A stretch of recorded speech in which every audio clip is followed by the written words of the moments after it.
I-share ko lang po sa inyo mga boss itong ating motor na Suzuki GSX-S S150 2017 model, 18.9 HP horsepower, 10 holes injector, dual overhead cam, naka NGL tire.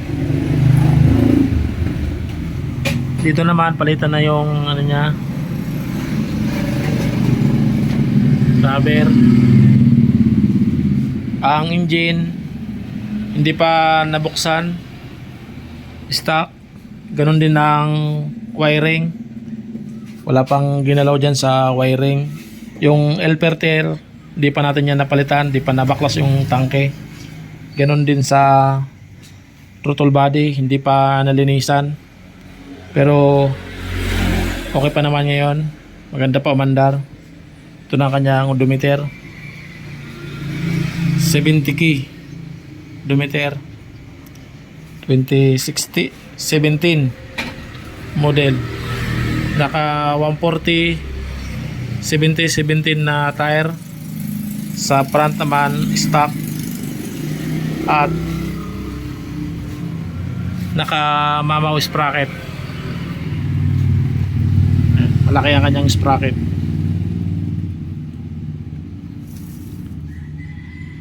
Siguro ang number nito nasa 54 sa ibang sprocket. Ito kasi ano lang ang number niya ang T43, pero kumpara sa ibang sprocket. Ayan. Dito kasi sa isa nating motor, ang ano niyan sprocket ay 48,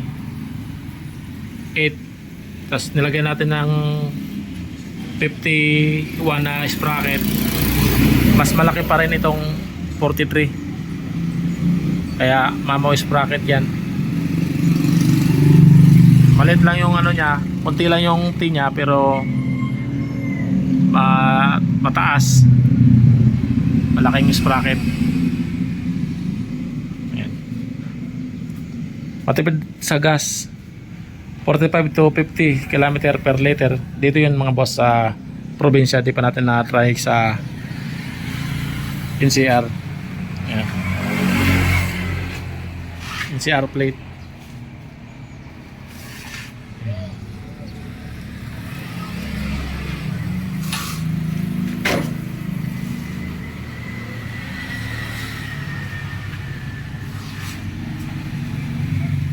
Dito naman medyo may kalawang na dahil nga sa 2017 pa model. Ano na ngayon, 2025 na. Start natin.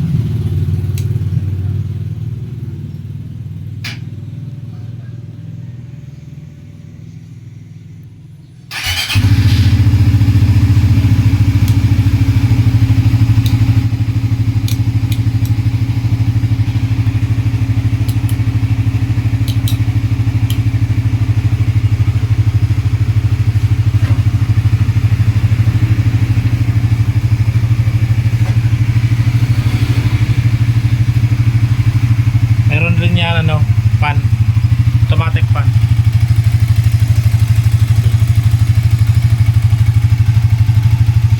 Kada change wheel natin ito, ang nilalagay natin 1.4 o kaya 1.3. Pero ngayong naka mamaw sprocket yan, bali nagbabawas ng oil dahil nga malaki yung sprocket. Siguro sa 2,000 km ang mababawas niya na oil nasa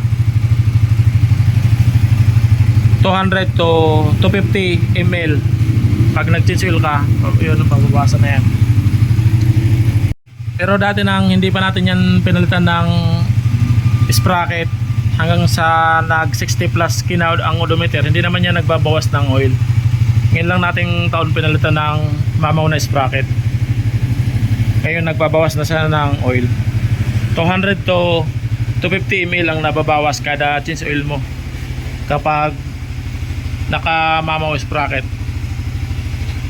Ang pinagkaiba lang dyan, dahil mabilis mo makakuha ang top speed kapag naka-mamaw sprocket, di na kailangan ng mahabang daan para makapag top speed ka. Mabilis yan mag top speed. Tsaka mas maganda rito tire, ano lang, 140, 120. Stock nito 130, pero mas maganda ilagay dito 120. Ito kasi 140, medyo mabigat. Medyo mabigat siya. Mas gaganda pang takbo niyan, nakamamong sprocket, at palitan mo yung tire ng 120.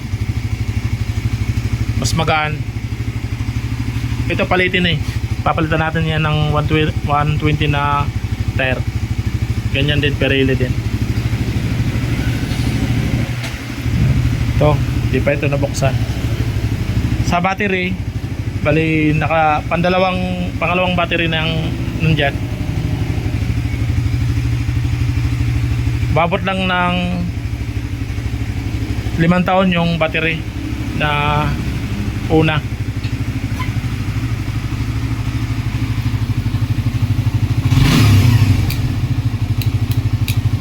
Meron na dito, mayroong limiter.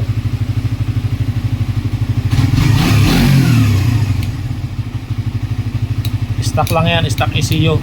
Stock engine, stock ECU.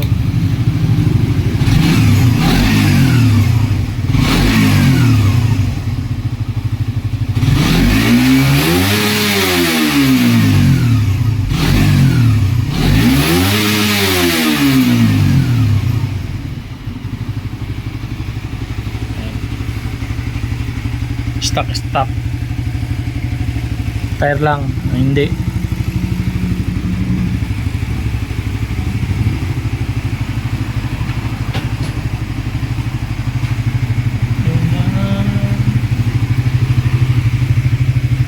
Yun lang po mga boss, maraming salamat sa panonood sa ating video.